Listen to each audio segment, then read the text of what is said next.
Hello students, unit number 3A અંદર જે કાંઈ પ્રેસ રિપોર્ટની આપણે ઇન્ફોર્મેશન્સ લીધી હતી, આ પ્રેસ રિપોર્ટ્સ જે છે એ કેવી રીતના લખવાનો હોય તેના વિશેની એક બે ઉદાહરણ જે છે આપણે અહીં આગળ જોવાના છીએ.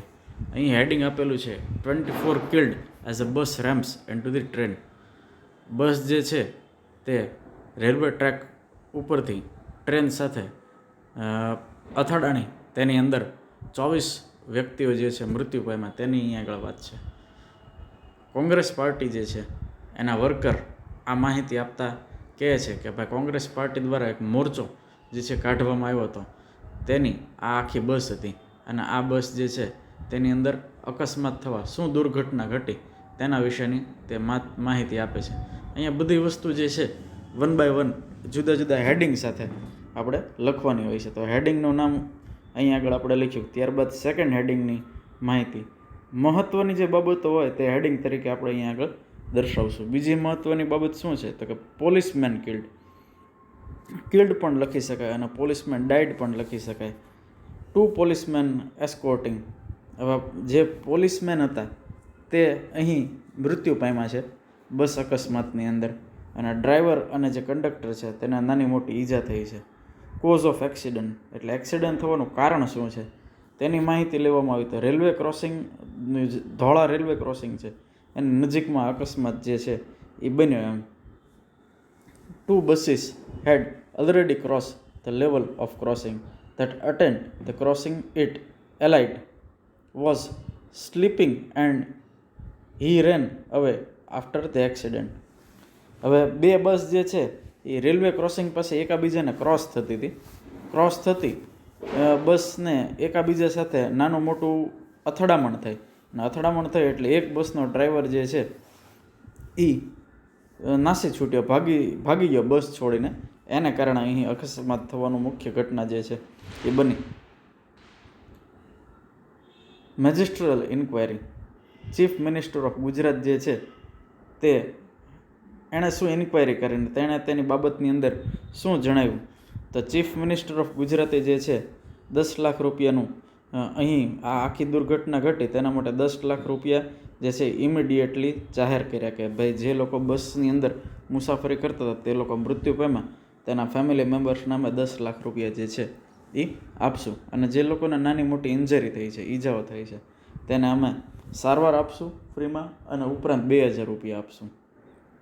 તો ચીફ મિનિસ્ટરે ખૂબ દિલગીરી વ્યક્ત કરી છે. મેડિકલ ટર્મ્સની વાત કરીએ તો મેડિકલ ટીમ જે છે એ ત્યાં આગળ આવી ગઈ અને તાત્કાલિક ધોરણે તેણે પણ સારવાર આપી. રિલીફ પેમેન્ટ્સ, જુદી જુદી જે સંસ્થાઓ હોય જેને માહિતી મળે કે ભાઈ આવી ઘટનાઓ ઘટી છે, તેઓ પોતાની સામાજિક જવાબદારી અદા કરવા માટે આવી રીતના રિલીફ પેમેન્ટ્સ એટલે કે કોઈપણ પ્રકારની સ્કીમ લોન્ચ કરી અને ગરીબ લોકો હોય, આવી રીતના અકસ્માતની અંદર પીડિત લોકો હોય તે લોકોને મદદ કરવા માટેની યોજનાઓ જાહેર કરતા હોય છે.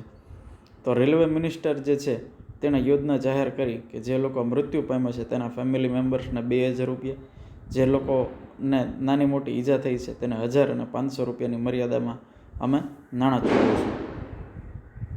ગ્રીવિંગ ફાધર એટલે દુઃખ વ્યક્ત કરતા પિતાની વાત અહીં કરવામાં આવી છે. એક પિતા તેની 25 વર્ષની પુત્રી જેનું નામ સુલેખા હતું તેની સાથે જતા હતા અને તે આ બસ અકસ્માતની અંદર મૃત્યુ પામી હશે, તો તેની તે બહુ દિલગીરી વ્યક્ત કરે છે અને રજૂઆત કરે છે. અહીં જે કોઈ પેસેન્જર્સ હતા તેમાં એક 28 વર્ષના વેજીટેબલ વેન્ડર શિરીષ મહેતા ભાઈ પણ હતા. તેને પણ બસ અકસ્માતની અંદર નાની મોટી ઈજા થવા પામી તેના વિશેની માહિતી આપે છે. PM ગ્રીવડ એટલે પ્રાઇમ મિનિસ્ટર જે છે તેણે આખી ઘટના ઉપર પોતાનો જે શોક વ્યક્ત કર્યો તેની માહિતી છે. પ્રાઇમ મિનિસ્ટરે આખી જે ઘટના બની તે ખૂબ દુઃખદ ઘટના બની તેવી માહિતી આપતા જણાવ્યું કે આવી ઘટનાઓ જે છે એ બનતી અટકાવવા માટે આપણે સતત પ્રયત્નશીલ રહેવું જોઈએ, અને તેણે માહિતી આપી કે ભાઈ આવી ઘટનાઓ ભવિષ્યમાં ન ઘટે તેના માટે આપણે શું કરવું જોઈએ તેવું લોકોને જાહેરમાં સમજાવ્યું. તો આ એક આખો રિપોર્ટ જે છે એ પૂરો થયો. ત્યારબાદ અહીંયા આગળ બીજો રિપોર્ટ આપણને આપેલો છે જે એર ક્રેશ.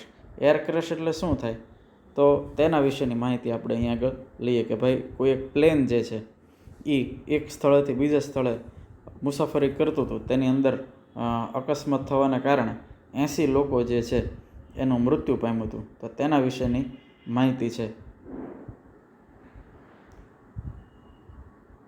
લાસ્ટ કોન્ટેક્ટ ક્યારે પ્લેનનો થયો હતો તેના વિશેની માહિતી અહીંયા આગળ આપવામાં આવી છે કે સવારે 9 વાગે અમદાવાદ પ્લેન જે છે એ એરપોર્ટ ઉપર જોવા મળ્યું હતું અને ત્યારબાદ પ્લેન જે છે એનું રડાર અમુક સેકન્ડ પછી જોવા મળતું બંધ થઈ ગયું. Air force units alerted. Air force units જે છે એરફોર્સ યુનિટ એણે એલર્ટ કર્યું હતું, છતાં પણ આ ઘટના જે છે એ બની.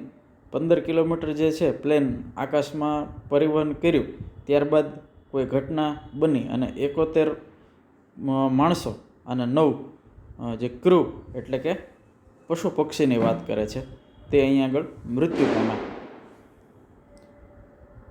રેસ્ક્યુ વર્ક એટલે આખી જે ઘટના બની, આ ઘટના બનવામાં જે રેસ્ક્યુ, જે લોકોને બચાવ કરવામાં આવ્યા હતા, તે બચાવ કરવા માટેની માહિતી અહીંયા આગળ આપવામાં આવે છે કે ભાઈ ઇમિડિયેટલી એટલે તાત્કાલિક ધોરણે જ્યારે આપણને ખબર પડી કે આવી રીતના પ્લેન દુર્ઘટના છે અને પ્લેન બળીને નીચે પડ્યું છે, તો તેની રાખમાંથી અને પ્લેનમાંથી જે કોઈ વ્યક્તિને બચાવવાનો પ્રયત્ન કરવામાં આવ્યો છે.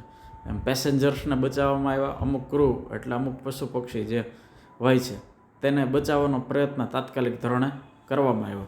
અમુક ડેડ બોડી જે છે એ કાઢવામાં આવ્યા, જેને સિવિલ હોસ્પિટલની અંદર તાત્કાલિક ભરતી કરવામાં આવ્યા.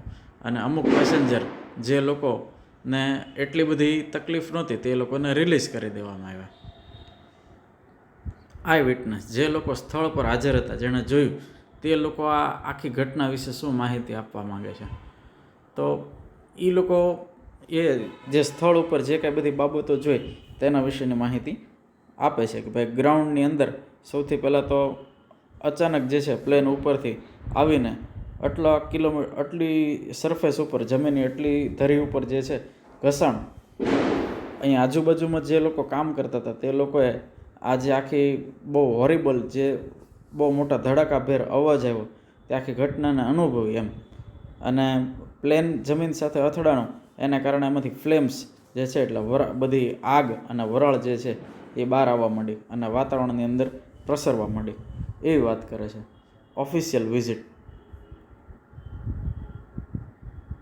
તો ઓફિશિયલ વિઝિટ અમદાવાદ એરપોર્ટમાંથી જે કોઈ ઉપરી અધિકારીઓ હોય છે તે તાત્કાલિક ધોરણે સ્થળ પર આવ્યા.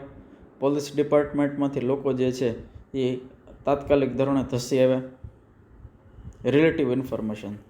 પ્લેનની અંદર મુસાફરી કરનાર જે લોકો છે તેના સહસંબંધી, સગા સંબંધી, મિત્રવર્ગ લોકોને આ વિશેની માહિતી મળી, તેના કારણે તે લોકો પણ બધી માહિતીઓ એકત્રિત કરવા મળ્યા અને જે લોકો મૃત્યુ પામ્યા તેને ડેડ બોડીઝને લેવા માટેના સતત પ્રયત્ન કરવા મળ્યા. ઇન્ક્વાયરી.